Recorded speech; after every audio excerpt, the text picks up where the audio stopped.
आज भारत में सबसे ज्यादा पिछीधारी कौन से प्रांत के हैं? बुंदेलखंड।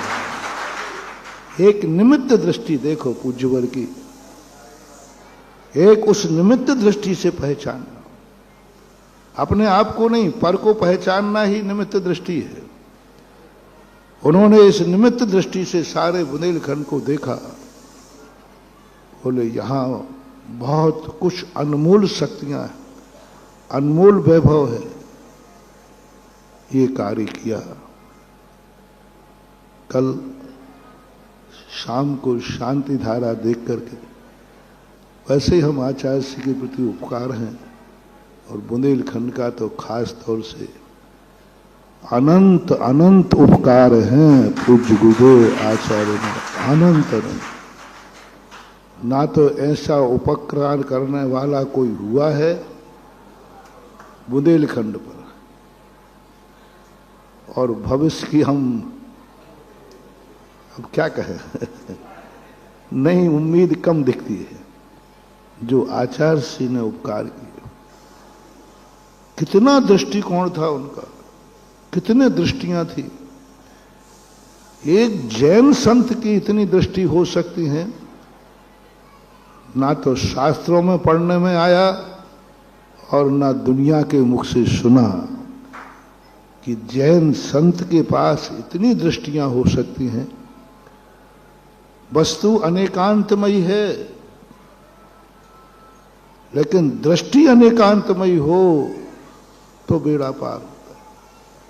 वस्तु तो अनेकांतमयी है, थी, है और रहेगी, लेकिन दृष्टि अनेकांतमय हो जाए तो जगत का उद्धार हो जाता है।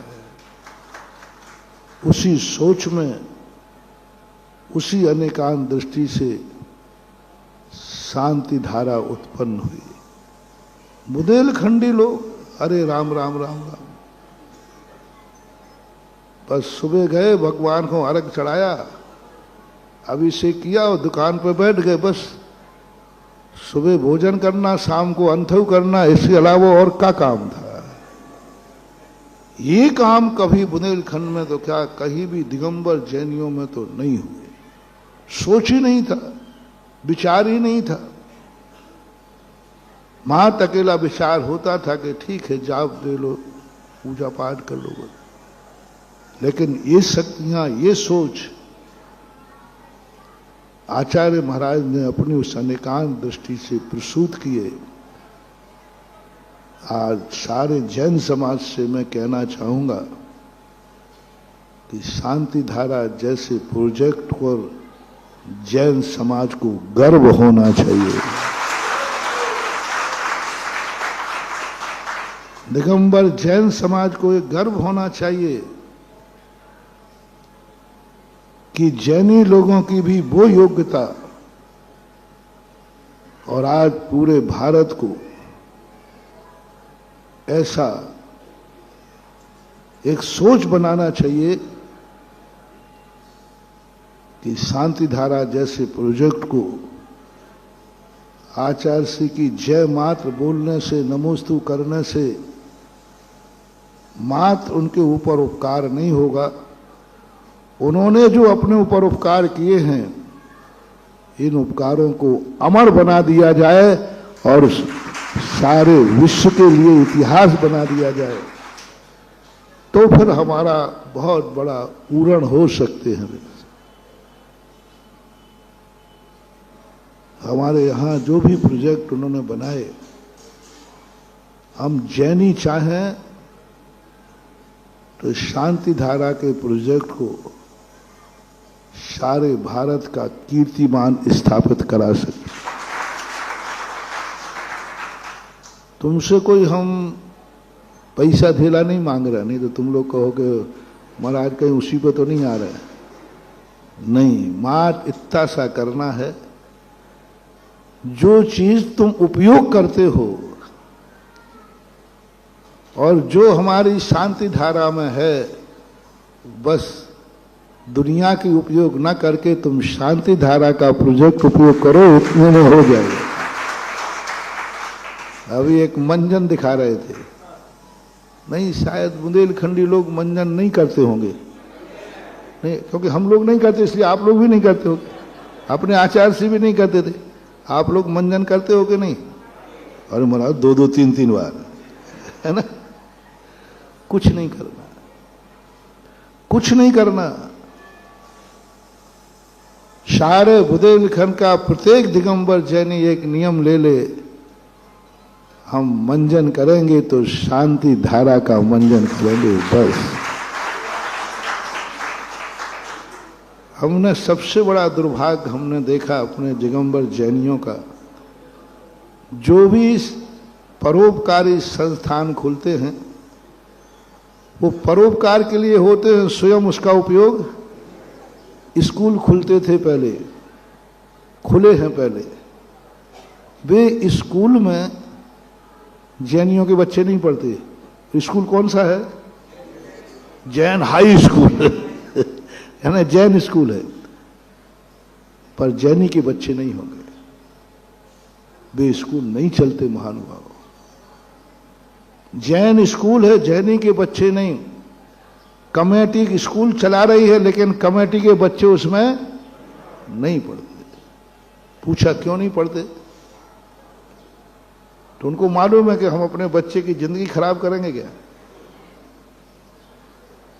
ऐसी संस्था सबसे बड़ी चीज है।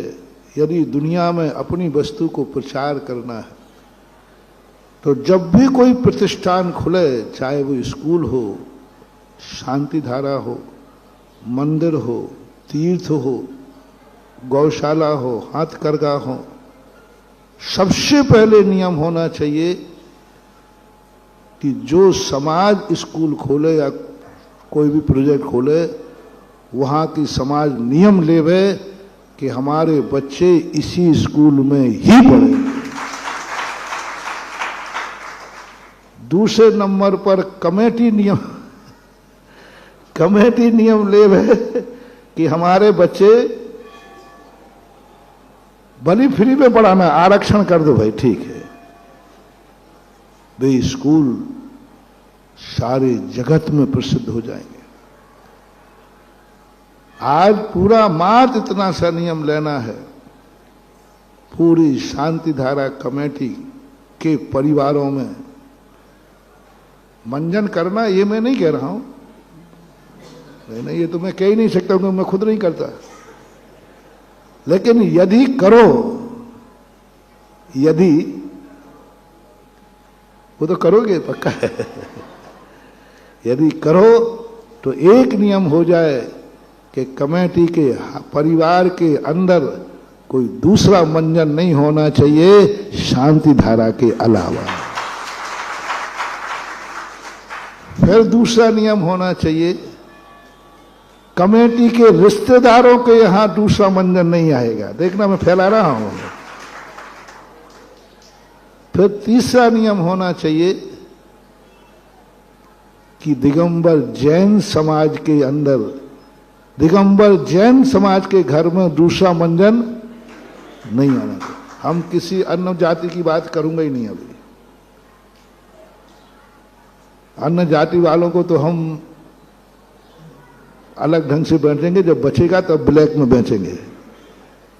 यदि ये अपन ने कर लिया कि दिगंबर जैनी जब भी मंजन करेगा उसके हाथ में, उसके बुरुश पर शांति धारा का मंजन होगा। बोलो महान भाव, आप कल्पना करो अपनी शांति धारा कहां पहुंचेगी। कुछ विज्ञापन करना ही नहीं है, हो जाएगा। मैंने तो एक प्रोजेक्ट का एक का नाम लिया है, ऐसे सैकड़ों प्रोजेक्ट। अरे हम घी लेवें तो शांति धारा का लेवें। आज 250 गायें हैं। मेरा मन है कि इतना प्रोजेक्ट बने कि एक दिन शांति धारा में 2500 गायों से भी ऊपर करेंगे, होंगे, क्योंकि क्या बहुत बड़ी चीज, बस कुछ नहीं करना तुम्हें। 2500 गायें मैं कर दूंगा। क्यों, मेरे पे विश्वास नहीं है?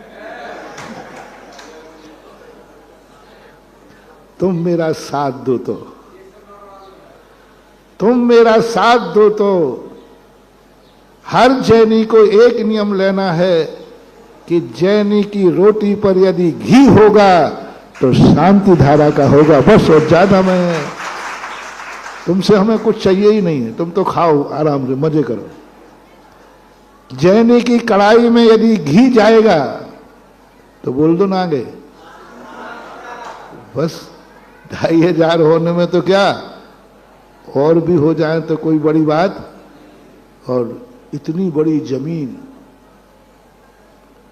किसी क्षेत्र के पास नहीं है, इतना बड़े अनुकूल स्थान। मां समाज को जागना है। समाज यदि जागृत होकर के, बात बहुत बड़ी चीज है।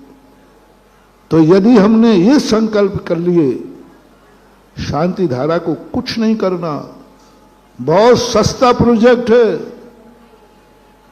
बहुत सस्ता और सरल प्रोजेक्ट है, तुम्हें कुछ नहीं देना है, बस दिगंबर जैनियों को नियम लेना है कि हमारे घर में यदि घी की सुगंध भी आएगी तो वो शांति धारा की आएगी।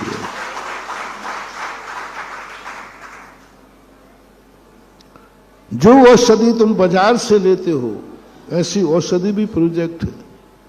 इतने मात्र से हम बहुत कुछ कर सकते हैं। आज शांतिनाथ भगवान का दर्शन किया। लोग शांति धारा की बात करते हैं। हमारे आचार्य जी बोलते कम थे और करते। उनका तुम शांति धारा, लोग पूछे शांति धारा, शांति, आचार्य से लोग शांति धारा को अमर कर दिया, नाम दे करके शांति अमर कर दिया।